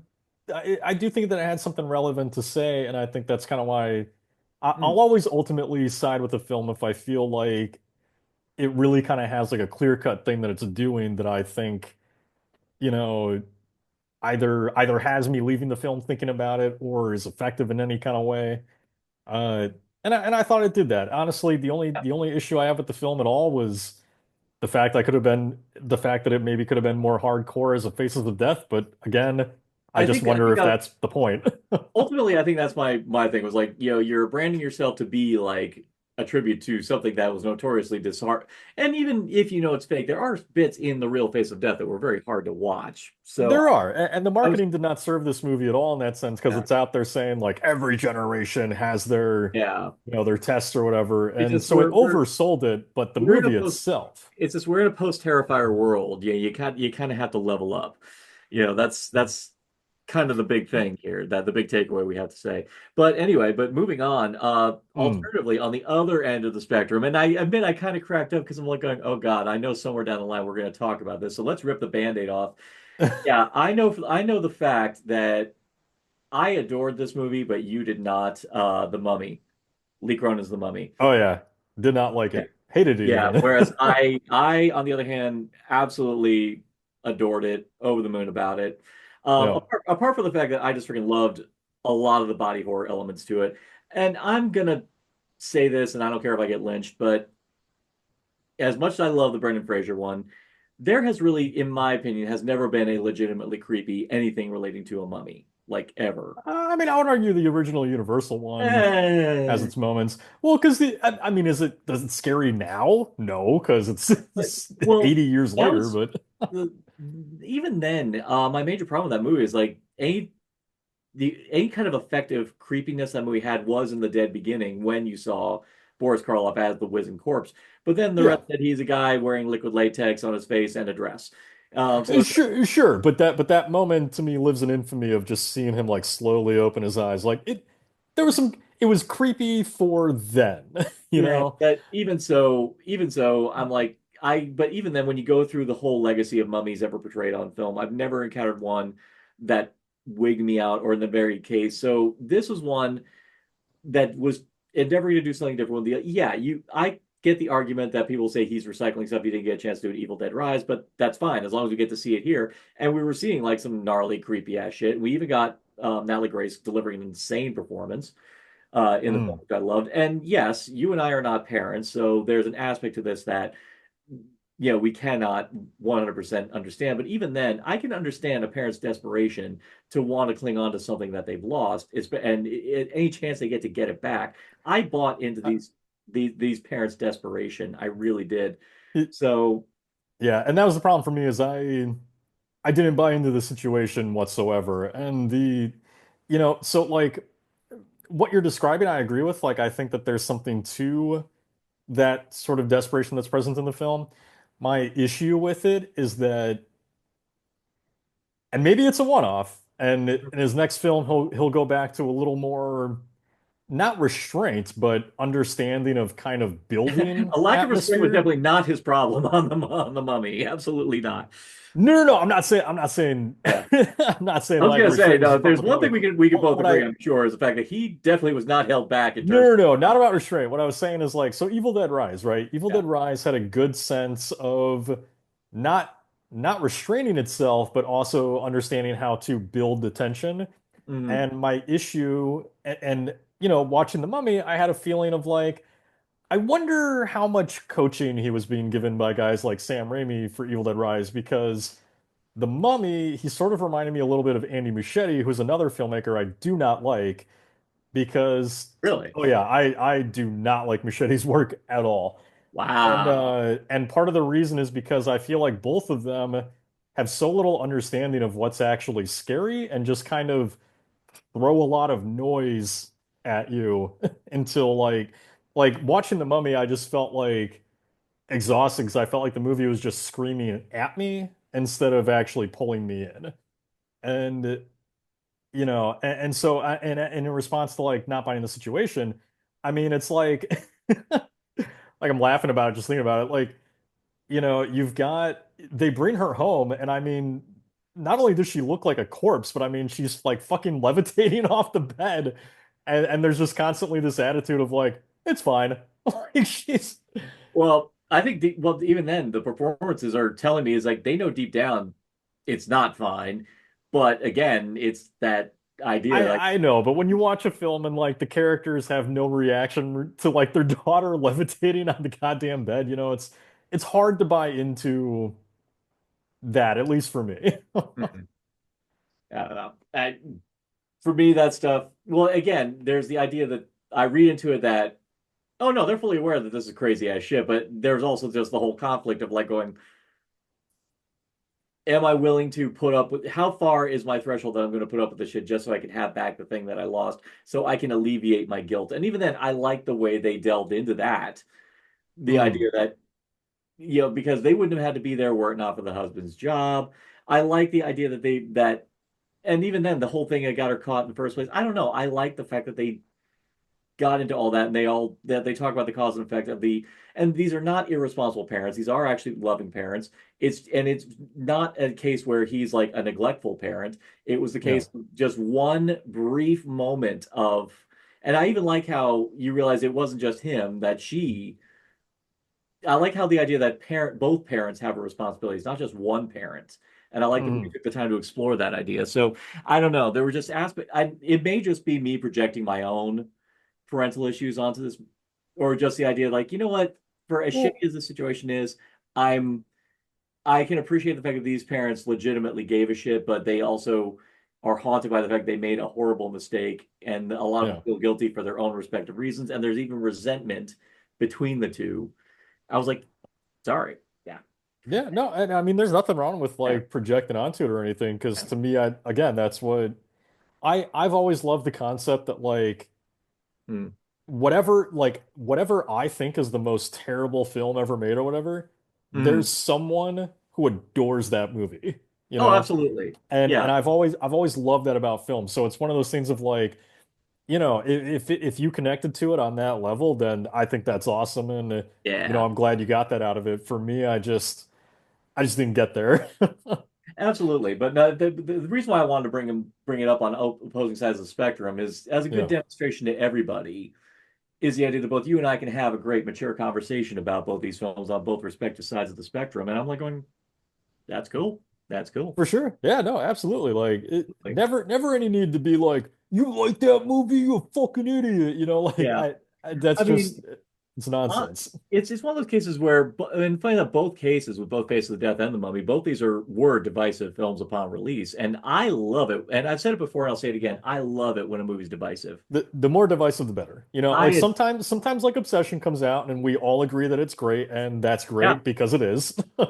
I think my favorite thing Um about I think my favorite thing about Obsession right now, it's not about the quality of the movie that's divisive.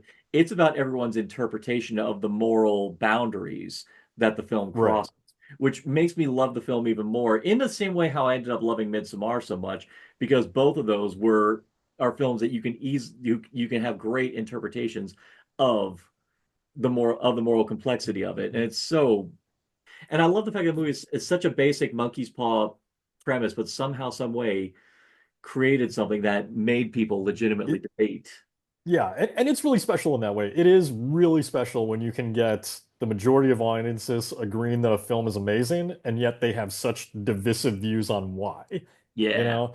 But for me, yeah, whenever I hear a movie's divisive, like I get excited. I'm ready because I'm like, whatever happens, whether I like it or not, I'm about to see something that is unlike most of what else I see, you know? precisely.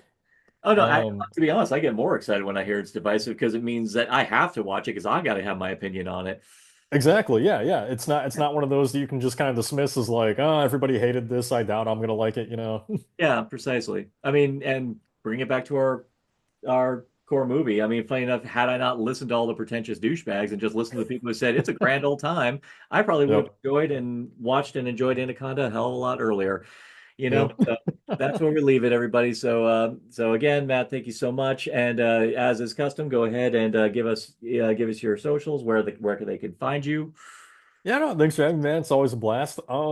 So as far as socials, I mean, you know this straight up. I'm barely on there Oh anymore, yeah. but you can find me on Bluesky at where Matt. I believe my Instagram handle is killer_horror_critic. Hmm. And honestly, to mostly just kind of know what I'm up to. You can find me on Dread Central. I'm a staff writer there. Um, at this point, I feel like I'm posting like 50 things a week on the site. So just click on my name and you can find all sorts of stuff I've written. Yep. Um, but yeah, that's basically me. So Yep. Blue Sky and IG.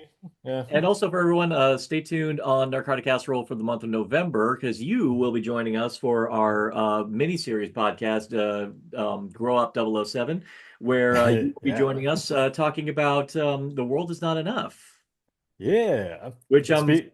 which I'm legitimately excited about because I've got some thoughts about that movie that I guarantee people would never think. So I Yeah, hope. and I'm excited to revisit it. It's been a while, so Yeah, exactly. So, but I'll tell you now, as of recording right now, we have just finished our 15th episode on the Living Daylights. We're trucking along real good. Going to be talking with my friend Ruby Renexo about License to Kill, which I'm really freaking excited about. And then Lynn such is a going to good be, one.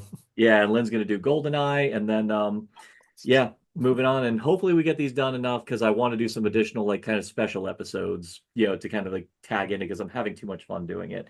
But I Yeah. cannot. But I will let you know when we are ready to get to you. So everyone, you have all that to look forward to. Come back next week on this where we will be talking about arachnophobia with Ivatry's Littles, and then wrapping it all up with Orca, the killer whale.